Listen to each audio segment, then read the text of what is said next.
El día de hoy estamos con el camarada Ricardo. Muchas gracias, Ricardo, por tomarme en cuenta para esta entrevista. Ricardo forma parte del Círculo Marxista de Estudios, es Así es. miembro fundador. En la actualidad sigue participando, sigue con este círculo, en el cual pueden buscarlo en internet.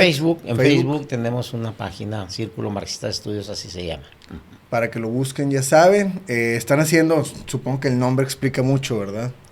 Pues es un esfuerzo que iniciamos hace ya tiempo, algún tiempo.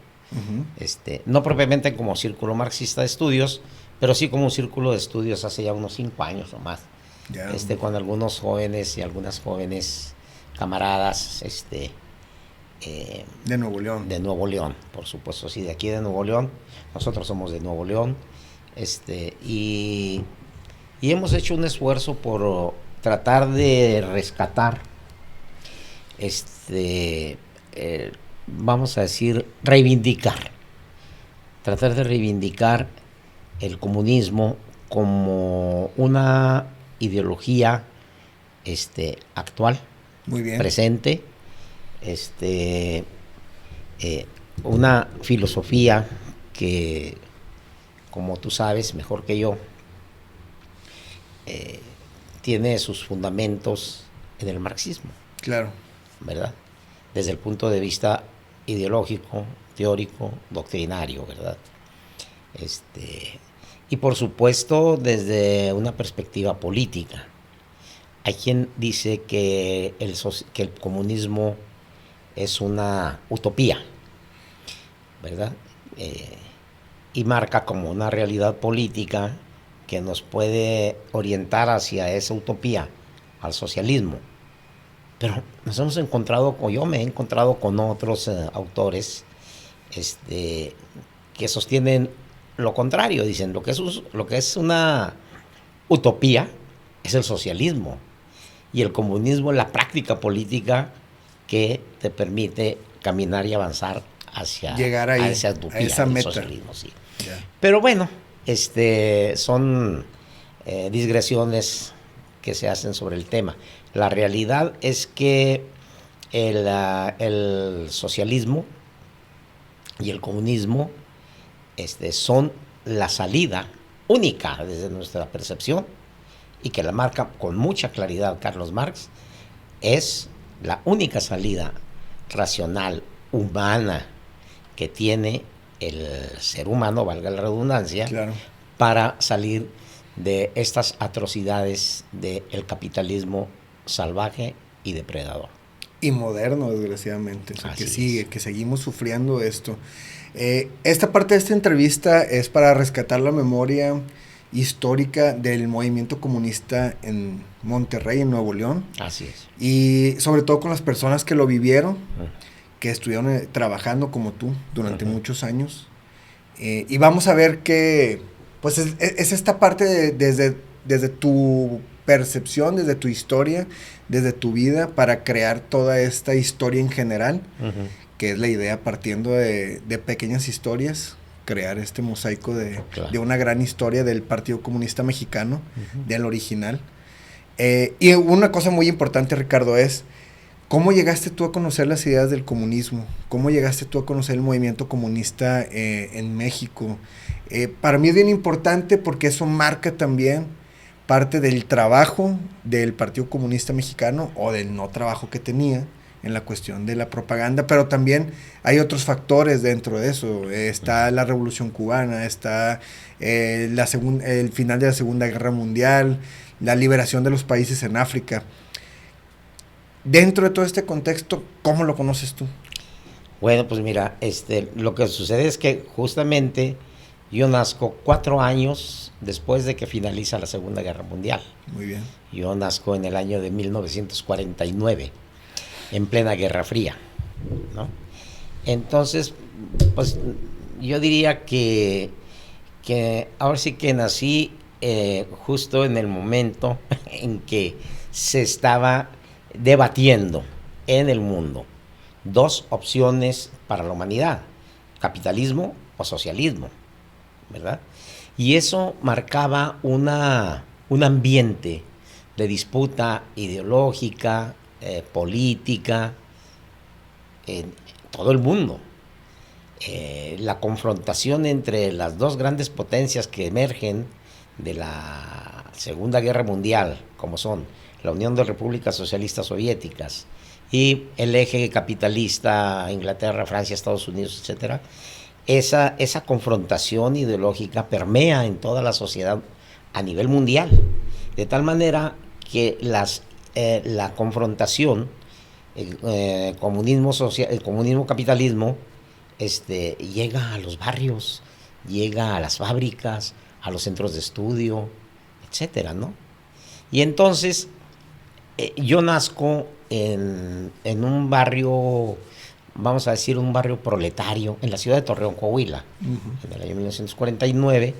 Y ya desde niño, pues ya cuando empiezas tú a tener uso de razón, estás en la primaria, sabes leer, tienes inquietudes, lo primero que te topas es la gran campaña aquella que hizo la ultraderecha de cristianismo sí, comunismo no. ¿Te toca esa etapa en México? Sí, ¿cómo si no? nos puedes contar un poco de eso. Sí, es la plena Guerra Fría de los años 50, estamos hablando de los años 50, y tú veías en las ventanas de las casas, en las paredes, cristianismo sí, comunismo no. Y como mi familia es muy pegada en ese momento a la iglesia, ¿verdad? Pues nos toca conocer muy de cerca a curas, a monjas, etcétera, ¿no? Y a la asociación esta de jóvenes católicos, ACJM, Asociación Católica de Jóvenes Mexicanos, a la Acción Femenil Católica Mexicana, ¿verdad? Y me toca conocer muy de cerca esa doble moral que se gastaban los curas de la época, ¿no? Que por un lado te condenaban los llamados excesos, ¿no? Pero por otro lado, pues ellos eran muy practicantes de esos excesos también, ¿no? Entonces yo decía, y entonces nosotros empezamos, pues, los chicos, los niños, los jóvenes, ¿verdad? Ya criticábamos a estos curas con los que nosotros teníamos contacto, ¿no? Y decíamos, bueno, si ellos están diciendo cristianismo sí, comunismo no.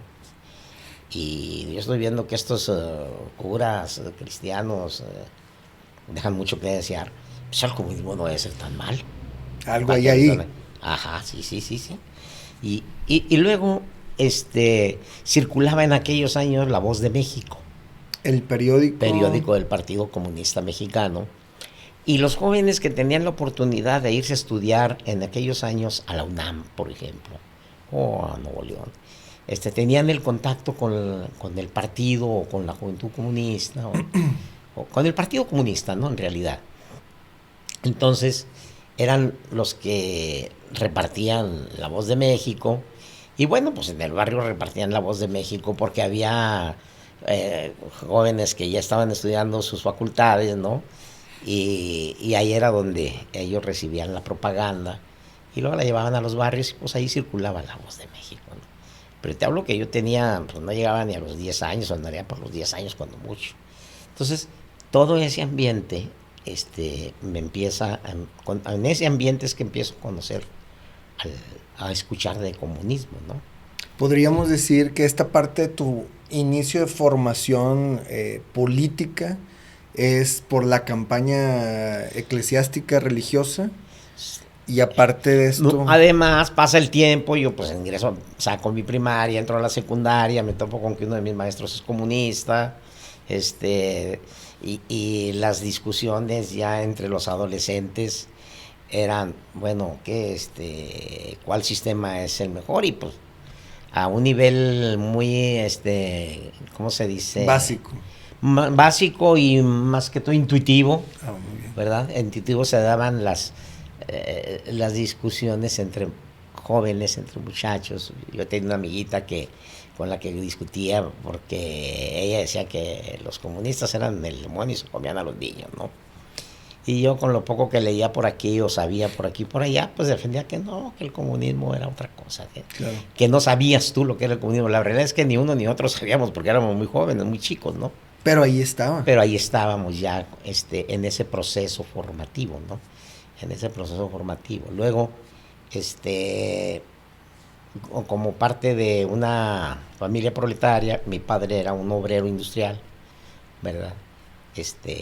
Pues escuchaba las pláticas entre los señores también sobre los temas, ¿no? Y, y sobre todo las críticas al gobierno, las críticas ¿cómo se dice? La no aceptación de las diferenciaciones sociales. Claro. ¿Verdad? Muy, muy marcadas en la época también, la discriminación, la exclusión, etcétera, todo eso, pues te va formando, ¿no? Te va formando. ¿Y tú de ahí llegas a Monterrey? ¿O es allá? No, bueno, yo termino no, yo nunca, no milito en nada, ni en ese momento, pues mis angustias y mis problemas son la de cualquier adolescente, vamos a decir, estándar, ¿no? Sin embargo, gracias a este ambiente que existía a nivel internacional, estaba la discusión propia, sí. Algo que ahorita no hay, por ejemplo, entre la juventud. Entonces, pero eso ya es parte de tu formación, o sea, eso es lo primero que tú conoces del comunismo es por eso. Así es. Después... No, bueno, pues yo me vengo a Monterrey ya a los 16 años. Muy joven todavía. Sí, un chavalón, y aquí sí había un ambiente más fuerte, más organizado alrededor de los temas de la política, ¿no? Monterrey era una ciudad, pues, industrial, con una universidad, que por eso me vine a Monterrey, que traía ya toda una experiencia de lucha política en la universidad, los maestros, había pasado lo del Sabinazo en el año 62, yo llego en el año 65 a Monterrey, debo decirte que yo desconocía en ese momento nada acerca de... Pero a lo que me refiero es que de ahí ya venía un ambiente muy fuerte de organización del Partido Comunista en Nuevo León. Entonces, pues yo llego a la universidad, a la facultad, y es un ambiente de lucha democrática, ¿no? La universidad tenía un conjunto de necesidades de infraestructura, sobre todo, pero también de problemas derivados de la academia, ¿no? Entonces ahí me topo con que ya había grupos organizados de lucha democrática, no comunistas, pero al mismo tiempo había también jóvenes comunistas, ¿verdad?, que es con los que me empiezo a juntar. Y pues ellos empiezan a hablar ahí de los textos de Marx, de los temas que tienen que ver con aquellas manuales que tú conoces de Nikitin y de Afanasiev, sí, y todo aquello, ¿no? En donde empiezan diciendo, ¿no?, que toda la sociedad está dividida en dos clases, burguesía, proletariado, fundamentales, y que bla, bla, ¿no? Y entonces ellos pues plantean ahí que la clase obrera es la llamada a hacer la revolución, porque etcétera, y empiezan y ponderan mucho el tema o el punto de el valor de la clase obrera como clase transformadora, y lo plantean desde una perspectiva más bien teórica ellos, porque en realidad pues ellos eran más clase media, más que así, y digo, a ver, pero esto que ellos me dicen, pues yo ya me lo sé, pues, o sea, mi padre era obrero.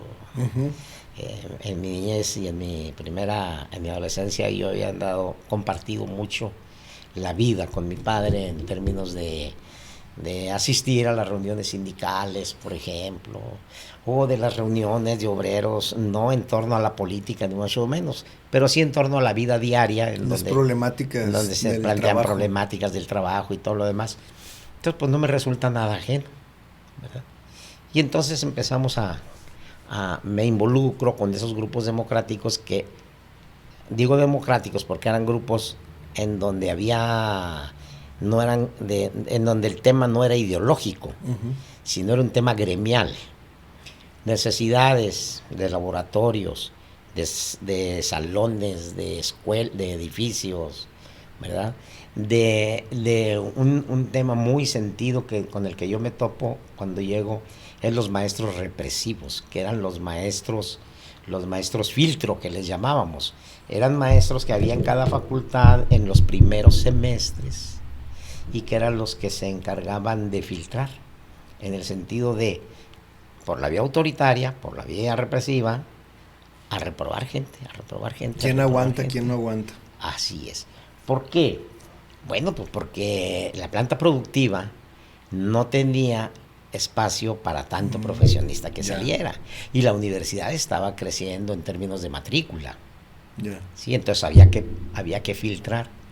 Pero entonces la muchachada más consciente, los más preparados, los más políticos, los que tenían más visión, dicen, pues a ver, un momento, estos señores van para afuera. Y se arma un movimiento a nivel universidad en contra de esos maestros. En ese momento ya existía la CENED. Sí, por supuesto. Y eran... creo que sí, ya existía la CENED. ¿Ya eran parte usted de la CENED o eso? No, todavía no. Eso es exclusivamente Universidad de Nuevo León. Uno de los dirigentes de la CENED aquí, de los principales dirigentes de la CENED a nivel nacional, fue el dirigente del Movimiento por la Autonomía en el año 1969. Okay. Te hablo de Eduardo González Ramírez, ¿verdad? Que fue el líder principal del Consejo Estudiantil Universitario en el año del 69. Okay. Pero yo ahorita en este momento estoy hablando del año del 67, por allá, del año del 66, que son las primeras demandas con las que yo me topo. Los maestros represivos. Porque al final no era nada más que fueran represivos porque fueran mala onda, sino que eran un filtro. Tenían una razón. La razón era que la universidad le bajara al tema de los egresados, porque la planta productiva, y para eso es la universidad, para claro, soportar a la planta productiva, fue, es y será esa su función de la universidad en términos técnicos, ¿no? Y bueno, y a la sociedad en general también, ¿no? Pero digamos que en ese momento se trataba de filtrar, pues. Entonces, se plantea, bueno, es que aquí hay un problema de clase también, y esto empieza a tomar un vuelo fuerte. Y la demanda es fuera maestros represivos, pero no es un movimiento organizado a nivel universidad. Se da separado en cada escuela, está atomizado, no hay una organización. En cada escuela, entonces empiezas a decir, a ver, este problema que tengo aquí lo tienen en medicina y lo tienen no sé dónde más y allá. Entonces aquí hay algo común, Bueno, luego viene el intento de la privatización de la universidad, el aumento de cuotas, un aumento desmesurado de cuotas con un sistema de becas tipo el tecnológico. De becas te prestamos dinero y tú luego lo pagas, etcétera. El modelo del TEC, claro, lo intenta aplicar el gobernador Eduardo Elizondo. ¿Sí? Lo intenta aplicar y eso genera pues una movilización más fuerte y ahora sí que más organizada. Porque ahora sí ya la muchachada pues nos empezamos a organizar a nivel universidad y el movimiento empieza a crecer. ¿Verdad? Luego después de ese movimiento nos atrapa el 68, el año del 68, que fue un movimiento, como tú sabes, en donde se expresa de manera descarnada el carácter represivo del Estado mexicano, ¿verdad? Que no era nuevo en ese momento, venía desde los años 50, 60, las represiones contra los médicos, contra los ferrocarrileros, contra tutti quanti, ¿verdad? Maestros, ¿verdad? Y entonces viene el movimiento del 68 y entonces empezamos a tomar una dimensión nacional el asunto, porque nos incorporamos al movimiento organizado por el Consejo Nacional de Huelga en el 68, ¿sí? Las escuelas. Pero entonces en la universidad se forma el Consejo Estudiantil Universitario. Eso está en el 68. Desde el 68. ¿Eso es previo al 2 de octubre? Previo al 2 de octubre. Muy bien. Participamos en las movilizaciones de apoyo, eran movilizaciones de apoyo a los compañeros de la UNAM y del Poli que estaban siendo salvajemente reprimidos ya desde los meses de abril, mayo, no me acuerdo, por allá, ¿no? ¿Venía gente de la Ciudad de México a explicar? Venía gente de la Ciudad de México a explicar, gente de aquí del Consejo iba a México a informarse, el compañero Ibarra, que tú lo entrevistaste por aquí, estuvo sí, como delegado por allá, que él era miembro del Consejo Estudiantil Universitario, por cierto, y entonces aquí se arman las brigadas porque fíjate qué chistoso, eran las brigadas de información. ¿Por qué? Porque los periódicos estaban totalmente cooptados por el régimen, ¿no? Claro. Había ese ambiente, entonces se arman las brigadas de información, que era, vámonos a los barrios, vámonos al centro de la ciudad. Monterrey era mucho más chico, ¿no? Era una ciudad relativamente pequeña. En ese momento. No, si la comparamos con ahora, pues era una 10ª parte de lo que es ahora, ¿no?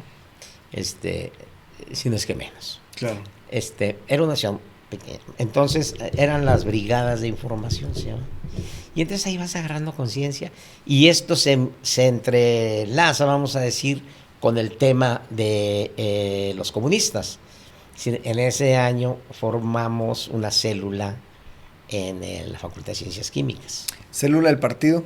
Del Juventud Comunista. ¿De la JCM? Del JCM. Bueno, a ver, porque se me hace muy interesante a mí cómo en ese momento los jóvenes, tú dices que llegaste aquí con 16, 17, o sea, cómo los jóvenes estaban muy metidos en la cuestión política, cómo pudieron entender cómo funcionaba lo de los maestros, cómo funcionaba la universidad, para qué era la universidad, crear un discurso en base a su trabajo, el hecho de que no fueran indiferentes en el sentido de que, bueno, pues mira, yo ya estoy en la universidad, hay que se preocupen los que van a entrar, ¿no? Yo creo que esto partió, ahora lo veo con un poco más de claridad, creo que esta toma de conciencia de la juventud en el 68 viene de más atrás.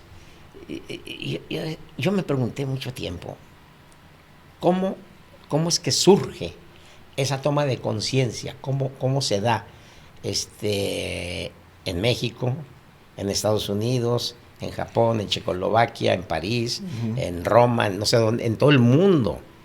Entonces yo decía, bueno, aquí debe haber un algo común que hizo que esto explotara en el 68. Esto siguiendo algunas líneas directrices que nos marca el materialismo histórico, por cierto, ¿no?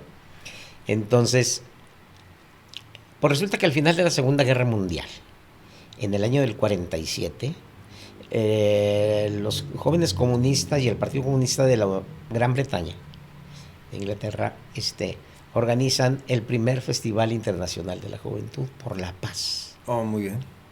Era un movimiento por la paz, tú sabes de eso. Y se hace ese primer festival que reúne a convocatoria de los comunistas ingleses, fíjate, a jóvenes comunistas de todo el mundo, de los partidos comunistas de todo el mundo, ¿no? Destacaban los de Europa del Este, claro, los de la Unión Soviética y demás, pero iban también de aquí, de América Latina y de África y de todo el mundo, ¿no? Allí en esos movimientos se forma Patricio Lumumba, por ejemplo, Ahí se forma, entre otros, Patricio Lumumba, y muchos jóvenes, ¿no? Que empiezan a tomar conciencia. Ah, bueno, porque la juventud en ese momento dice, no queremos más guerra, porque se estaba saliendo de la Segunda Guerra Mundial en el 45. Y entrando la Guerra Fría. Sí, pero ellos dicen, no queremos más guerra, es por la paz, ¿verdad? El movimiento. Y luego se van haciendo anualmente esos movimientos y van creciendo esos movimientos. Se hacen en Helsinki, se hacen en no sé dónde más. Praga, eso ya es, Praga. Me imagino, con la creación de la Federación Mundial de Juventudes Democráticas. Así es. Y de ahí nace entonces de Inglaterra una convocatoria Uh-huh. y se empiezan a hacer estos festivales mundiales de la juventud y los estudiantes. Anuales. Bueno, que luego le cambian el nombre. Así es. Muy bien. Uh-huh. Entonces, ahí, digo yo que de ahí parte una toma de conciencia a nivel mundial.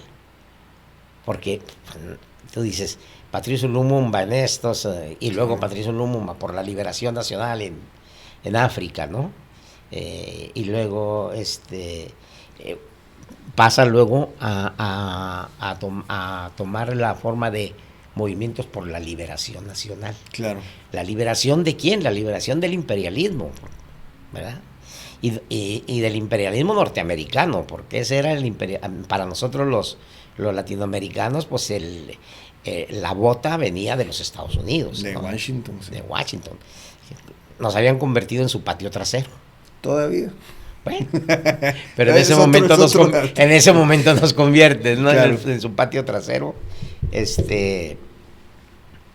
Y bueno, ahí de ahí surge el movimiento de liberación nacional. Claro. De esos movimientos, ¿no? Los frentes de liberación nacional de los jóvenes, de la nueva generación, de la generación de la posguerra, ¿verdad?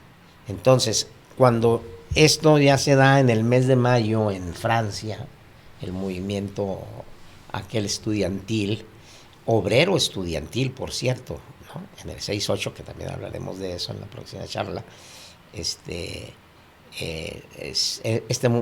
esta toma de conciencia se extiende por el mundo. Entonces, la nueva generación está bajo esa influencia. Entonces, no hay una cosa de que a mí, la verdad, me cae de la cachetada, por no decir otra cosa. El que digan, no, es que aquella generación de muy lúcidos o muy que no es cierto. Sí, no es, o sea, las cosas no vienen no son producto los cambios, ni los cambios sociales, ni los movimientos transformadores, no son producto ni de una, ni de dos, ni de 100 personas en lo individual. Claro. Son condiciones sociales, políticas, económicas, que inciden ya en la estructuración de tal o cual movimiento, o no, o lo contrario. Uh-huh. ¿Cómo te explicas tú la existencia de las juventudes fascistas, por ejemplo? Sí, de esa necesidad de la burguesía y de la pequeña burguesía italiana de combatir el comunismo. Uh-huh. O los nazistas, o los nazis. Sí, todo el movimiento fascista. El movimiento nazi-fascista, ¿verdad? ¿Cómo te los explicas? Cientos, miles, millones de jóvenes enajenados. Claro. ¿Por qué? Porque hay todo un movimiento de la derecha imperialista, ¿sí? Por dominar el mundo por la vía de la violencia. Que esto es lo importante para cualquier cosa, necesitas tú una organización. No puede, o sea, esto no es espontáneo. Así es. Esto no es porque a alguien de repente se le brilló ahí una idea, tuvo una epifanía.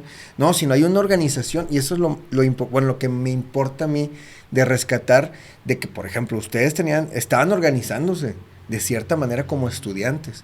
Y después esa conciencia fue escalando. Y como nosotros, jóvenes campesinos y jóvenes obreros y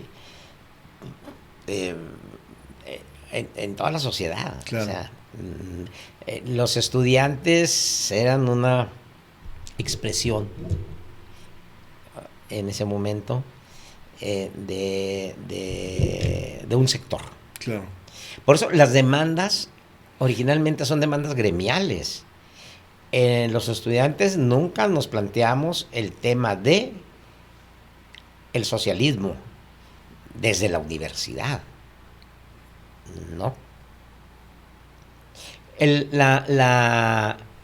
tema de la universidad socialista se había planteado en el año del 33. ¿Y luego qué sucede? Cuando se pretende establecer la Universidad Socialista de Nuevo León. Tú dices con Cárdenas. Ajá. Cuando se pretende establecer la Universidad Socialista de Nuevo León, pues la cierran. 10 años.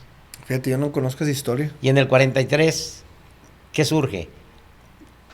El Instituto Tecnológico de Estudios Superiores de Monterrey, como un proyecto empresarial. Ahora sí, ya tenemos aquí para nuestros cuadros técnicos y demás, reábrese la universidad. Organización, de nuevo. ¿Verdad? ¿Cómo se organiza la derecha, la burguesía mexicana? Sí, ellos siempre. ¿Y tienen con qué? Uno no. Bueno, pues claro. Bueno, pues sí, esa es la simetría de la lucha burguesía-proletariado.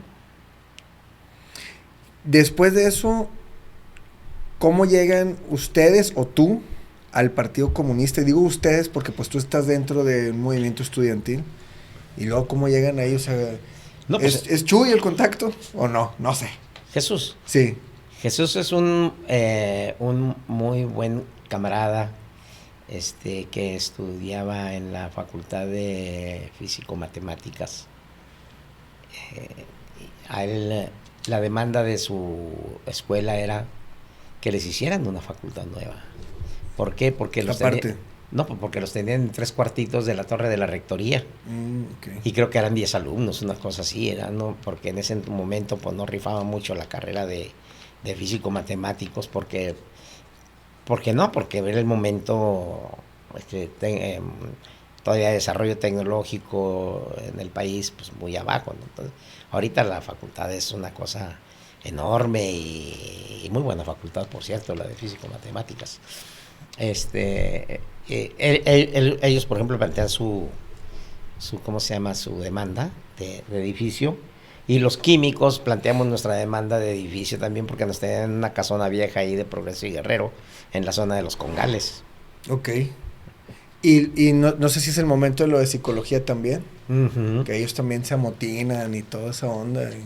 Pues no se amotinan, simplemente exigen su infraestructura que hacía falta, igual los de odontología, igual los de economía, y entonces crece esa demanda.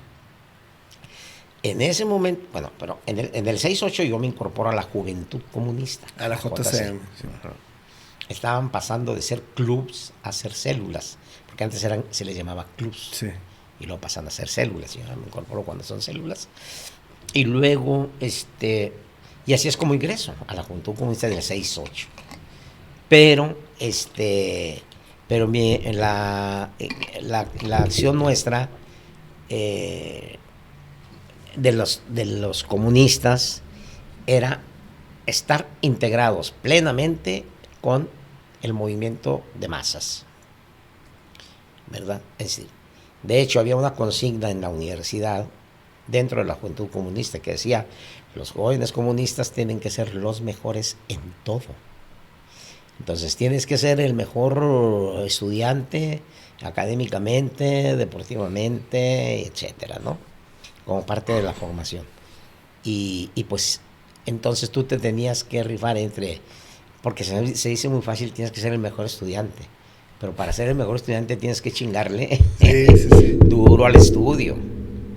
Y entonces tú dices, bueno, y no estudias a Marx, hijo de la chinga, pues cuando me quedaba chanza, porque la demanda, sobre todo en ciertas carreras, como la ingeniería, eran muy demandantes, ¿no? Entonces, para darle los 2 lados, pero pues ahí nos dábamos nuestras habilidades como quiera, ¿no? Había mucha exigencia partiendo desde la misma juventud. Así es. Para que no tuvieran ustedes problemas con los maestros, etcétera. No tuvieran una excusa para decir, no, me lo corres.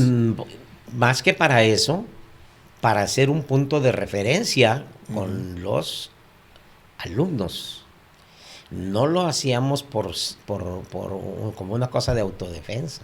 Ah, muy bien. No, se trataba de que tú fueras una referencia a la cual los demás compañeros, estudiantes, no le pusieran pero, Muy bien.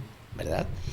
Y daba resultado porque atraías a mucha gente, ¿no? Yo te hablaba ahorita de Eduardo González Ramírez como principal dirigente, era un muchacho brillante, ¿no? Raúl Ramos Zavala, pues otro muchacho brillante, y al que agarraras, pues era gente muy bien preparada, y así había en toda la universidad, ¿no? Pero ya disgregamos un poco. ¿Cómo entraste tú? Entré a la Juventud Comunista. ¿Pero cómo te pero acercaste? No podía entrar. ¿Con quién? No, pues había otros compañeros ahí que eran de aquí, de Monterrey, que venían ya con su tradición de ¿cómo se dice? Ellos se habían formado en un ambiente más propicio para estas ideas aquí en Monterrey que como yo me habría formado en mi ciudad natal, ¿no? Claro. Entonces ellos estaban mucho más avanzados en términos de cultura, en términos de conocimientos y demás. Y pues ahí al calor del movimiento, ¿no? Oye, pues aquí necesitamos formar una célula, y formamos una célula. ¿Con qué objetivo? El objetivo era tener nuestros círculos de estudio sobre marxismo, ¿verdad? Para reforzarnos teóricamente en los términos del marxismo, porque las cuestiones de la política no se discutían en la célula, se discutían en los grupos amplios, en donde había de todas las tendencias políticas, ¿no? Había igual católicos que protestantes, igual podía haber incluso hasta jóvenes priistas o filopriistas o panistas, ¿verdad? Comunistas, o sea, había de todo ahí. Gente sin partido, sin cuestión ideológica por medio, la mayoría. Entonces, ahí era donde se discutían las cuestiones del movimiento, ¿sí? No era que tú dijeras acá y vamos a implementarlo allá, ¿no?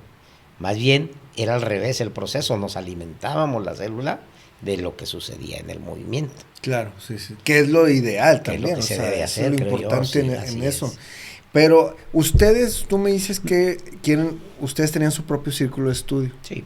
¿No había una línea de estudio a nivel nacional de la JCM? Sí, había una escuela de cuadros nacional, pero fíjate que el proceso tendríamos que ubicarnos en aquel ambiente, que era un ambiente de mucha represión. 6-8. Toda la década de los 60, hombre, toda la década de los 60 y no se llega a los 70, fuera de una represión encabronada. Es decir, era en donde todo era sotobosche, todo era en un ambiente semiclandestino, ¿verdad? ¿Por qué? Porque había un ambiente anticomunista bien cabrón, que permeaba a toda la sociedad. Y se permeaba a la familia. Y el trabajo diario de la iglesia, de los medios de comunicación, el señalamiento a los rojos, ¿verdad? Como parte del modelo de la Guerra Fría, pues era un ambiente de mucha represión, ¿no? Entonces,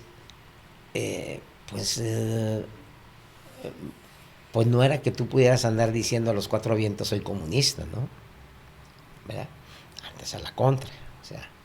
Entonces, además no teníamos los medios de comunicación que ahora tenemos ni los grados de libertad y demás que se lograron después, ¿no? No, era un ambiente de mucha represión a nivel general. En tu misma familia te decían no se ande metiendo, porque si se mete ni crea que va a contar con nosotros, etcétera, ¿no? Y desde el mismo seno familiar te decían no se meta, o sea, no se meta con los comunistas, era el punto, sí. ¿No? Y es que el ambiente anticomunista en México es muy fuerte.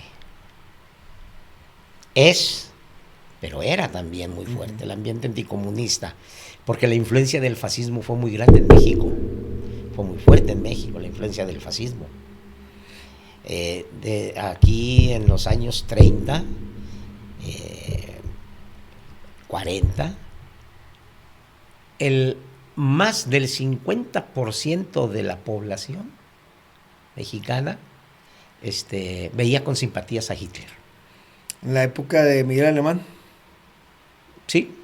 En ese momento que sí, todavía no estaba lo de la Segunda Guerra Mundial como tal. No, pero ya estaba el fascismo en ascenso. Incluso ya estaba... no, pues, en el gobierno. Pues ya Miguel Alemán es... que es del 46 en adelante, es Miguel Alemán, porque antes fue Ávila Camacho, ¿no? Ávila Camacho entra en el 40, del 40 al 46. Okay. Y del 46 en adelante es Miguel Alemán, ¿no? El sexenio de Camacho. Con él ya aquí eso no se veía como algo malo, no se sabía tampoco todas las atrocidades que estaban cometiendo, o si Mira, se sabía, yo creo que la gente se hacía pendeja. De plano. Porque sí, o sea, yo sé que hubo como hasta un cierto prestigio pagado desde Estados Unidos para hacer ver a Mussolini y a Hitler como unos estadistas, ¿no? Pues sí. Me da risa porque si tu presidente que se está yendo lo vea sí. Con mucha admiración sí, a Mussolini, sí. Ya sabes quién, ¿no? Sí, no, dilo. Pues es tu López, presidente, López Obrador, ¿no? Es tu presidente, no el mío. No, yo no he ido a votar. Nunca he ido a votar, para empezar. Pero bueno, o sea, eso estaba también, o sea, sí. Ustedes estaban como siempre los comunistas tienen que ir en contra de todo, ¿no? ¿Y cómo le hacían ustedes para A ver, ¿cómo eso? que los comunistas tienen que ir en contra de todo? En contra de todo lo que en el sistema, pues, en el país, o sea, tú tienes que ir contra la religión, contra los empresarios, contra el mismo gobierno, contra este ambiente. A ver, esa es una expresión netamente empresarial, ¿no? Los comunistas no estábamos en contra de la religión. No, remar en contracorriente en el sentido de que la religión, pues, está... Remar a contracorriente es distinto sí, a estar eso en contra. Refiero, sí. No, en contra de la... Pero ¿cómo crees? Los comunistas en aquella época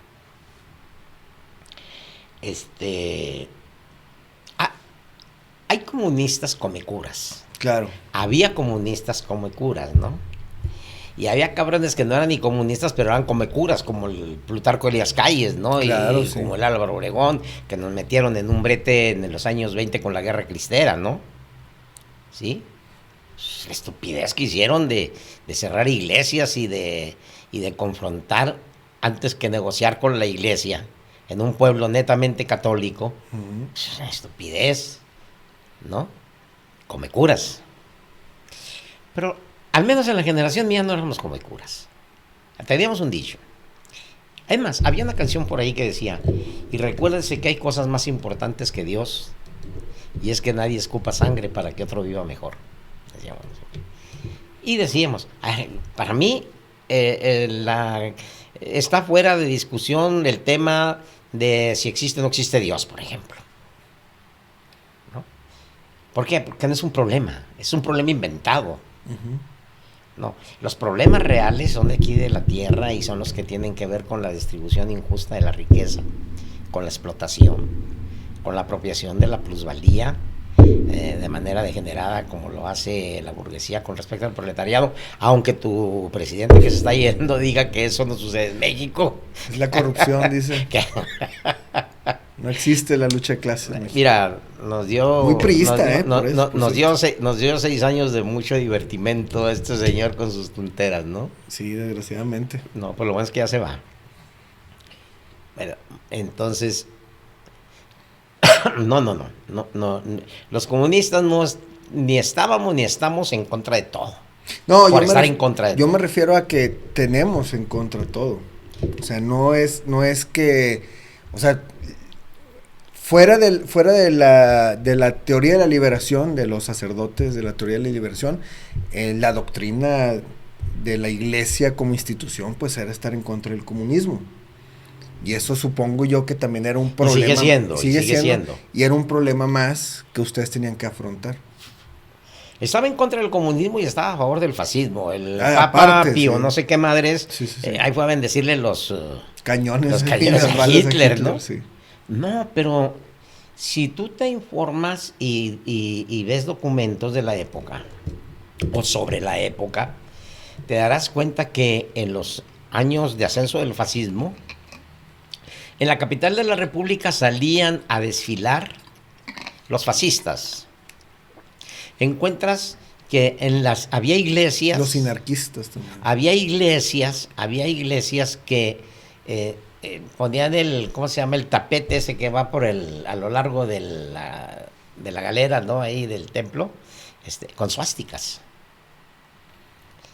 Te enterarás que aquí en Monterrey había una estación de radiodifusión que tenía contacto con los alemanes, y que la tuvo que desbaratar el gobierno aquí en la calle. Los espías. Sí, aquí en Pino Suárez. Hotel. Aquí en Pino Suárez y Carlos Salazar por ahí, no sé dónde. Se supone que todavía está pues la antena. Sí, aquí a la vuelta, unas cuadras de aquí, sí.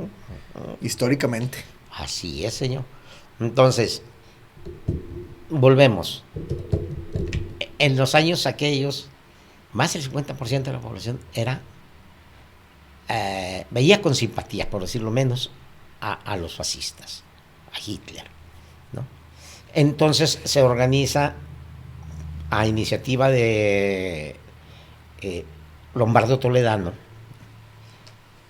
con el gobierno ya de Alemán, creo, no me acuerdo, organizan una campaña antifascista de concientización de la gente, porque decían, tenemos que contrarrestar, y entonces es cuando empieza esa campaña antifascista fuerte en México, que después el PRI, como siempre, todo lo aprovecha, ¿no?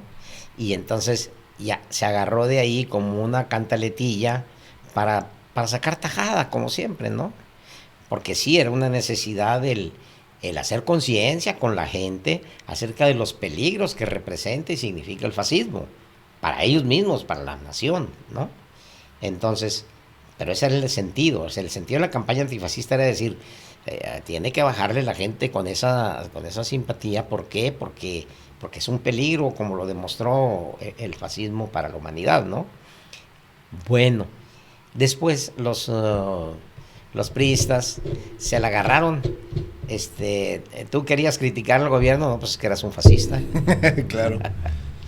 ¿No? Querías en el plano ya de ampliación de la participación social, tú decías, bueno, a ver, vamos a ver, porque empezó a haber cambios en la línea política del partido también, y tú lo sabes, ya en los años 80 se empezó a abrir más del PCM.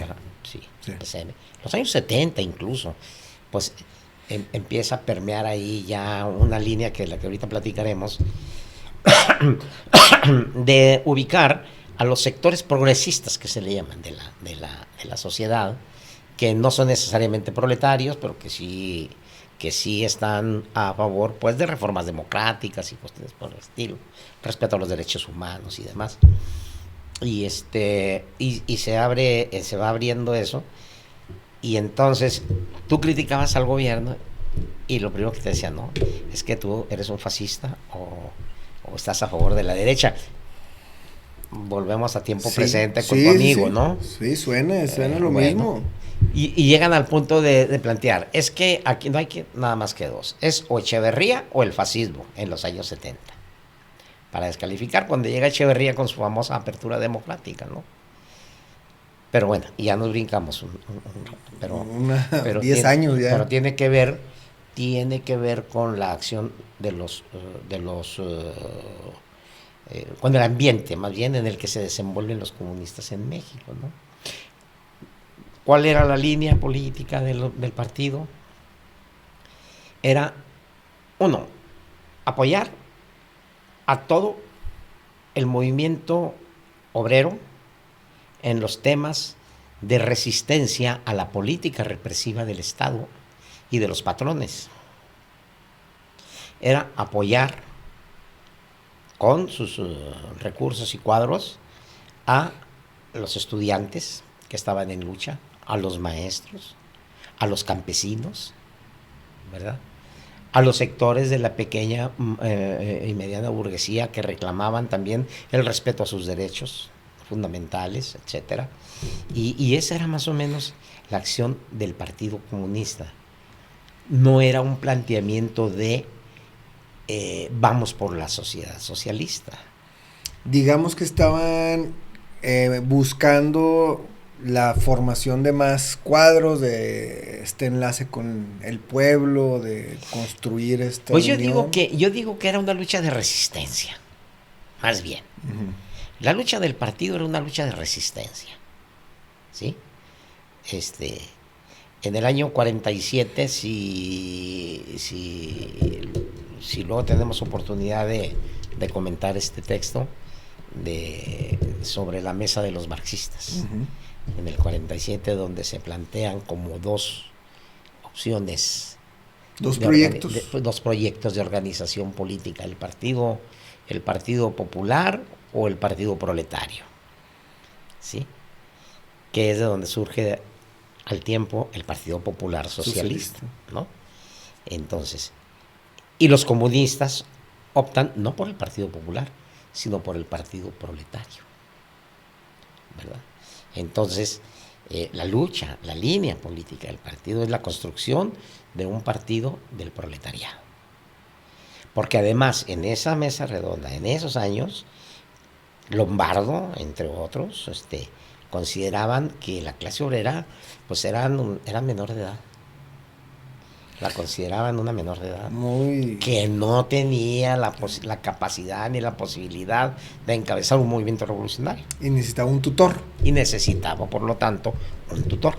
Y lo que plantea el Partido Comunista, junto con otros comunistas, lo que plantean es, no, lo que necesita es organización, toma de conciencia de clase y formación teórica.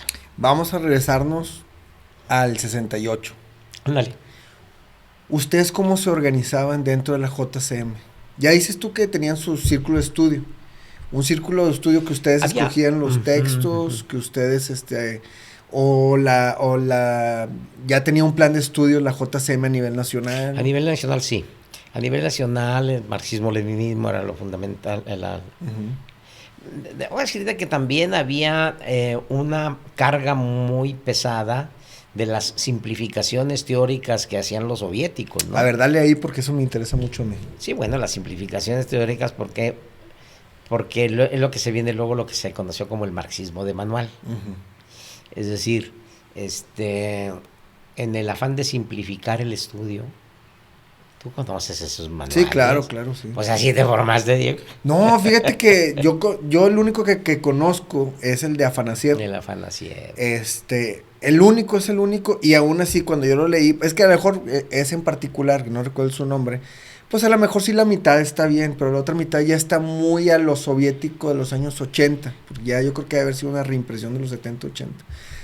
Y sí entiendo, o sea, por dónde va la cosa, o sea, sí entiendo que era, porque eso es lo que les llegaba a ustedes, hey. Y les llegaba como línea del PECUS. A mí me da mucha risa que camaradas de aquella época, y todavía después de los 70 y los 80, que eran, te mataban, entre comillas, si tú osabas cuestionar a la Unión Soviética, o si osabas cuestionar a Stalin, o si osabas hacer un cuestionamiento crítico en las lecturas que hacías, ¿no? Uh-huh. Descomulgaban. Estamos hablando... La risa que me da es que ahora son bien reaccionarios los hijos de Y apenas te iba a decir, queremos nombres aquí. ¿Tú estás hablando de gente más adulta o de gente de tu edad? Gente que se formó en los 30. Nos formamos en aquellos No, años. pero, o sea, por ejemplo, tú, a lo que yo entiendo es de que en los 60 hay esta renovación y como tú dices, ya más crítico. A ver, ok, camarada, usted sí, a lo mejor ya tiene 20 años aquí militando, pero nomás que a mí no me parece esto, ¿no? O sea, esta diferencia generacional, pues. Sí. Que esa diferencia, ya lo hemos platicado tú muchas veces, no es solamente una diferencia en una cuestión teórico-ideológica, sino una cuestión de vida de la generación de los 60s, de los 70s, de cuestionar la familia, cuestionar la religión, a ver qué es esto, ¿no? Y esto también llega, por lo que yo entiendo, a decir, bueno, sí, pero a ver, yo tengo mis dudas sobre tal o cual cosa, ¿no? Y es donde tú me dices que es donde ya empezaba hasta la represión dentro del partido, supongo. Sí, pues no tanto represión, pero sí ¿qué término utilizaré? Eh, el hacerte el feo, ¿no? El hacerte el Hacerte feo. por un lado. La exclusión, ¿no? Ya, okay. La exclusión.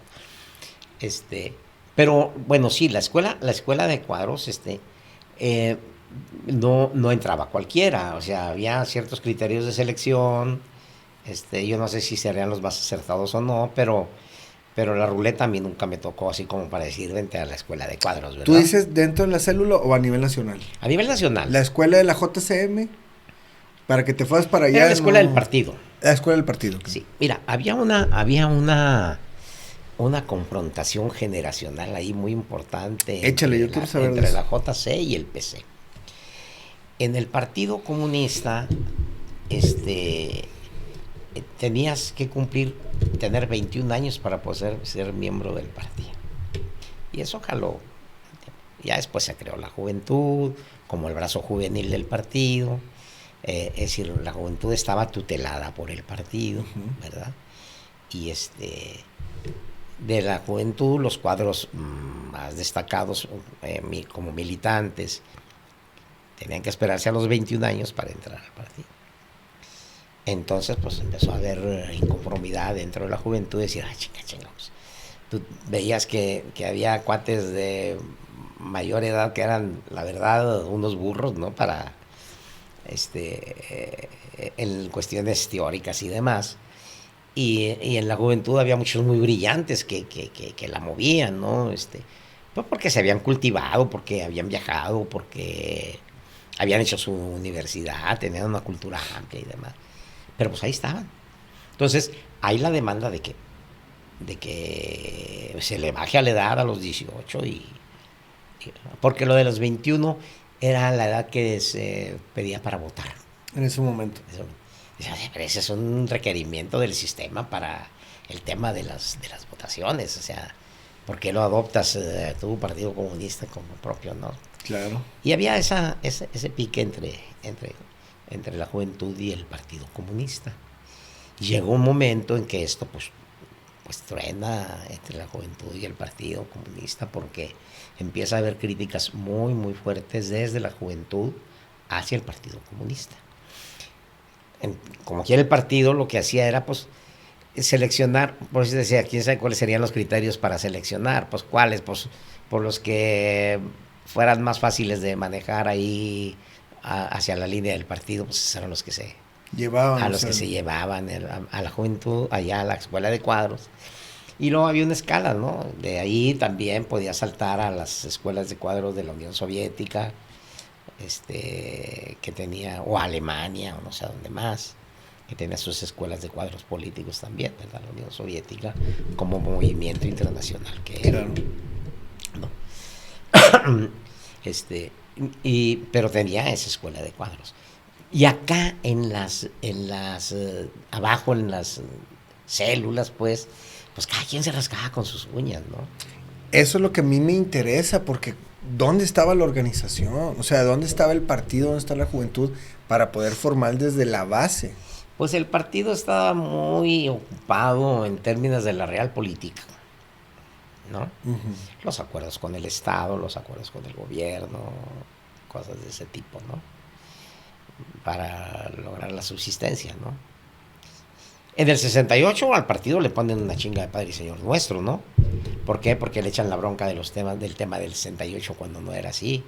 Y es cuando meten a la cárcel a Pablo Gómez, a Gerardo Unzueta Lorenzana, y creo que a Encarnación Pérez, a un chorro de cuadros comunistas de primer nivel van a dar al bote, ¿no? A Lecumberri. Y ahí se encuentran con los presos políticos del 58, de 10 años antes. Valentín Campa y otros más, ¿no? Y aquella cárcel pues se llena de presos políticos. De ¿no? comunistas. De comunistas, sí, de comunistas. Sí, entonces, por eso te digo, la lucha del partido es una lucha de resistencia en aquellas décadas.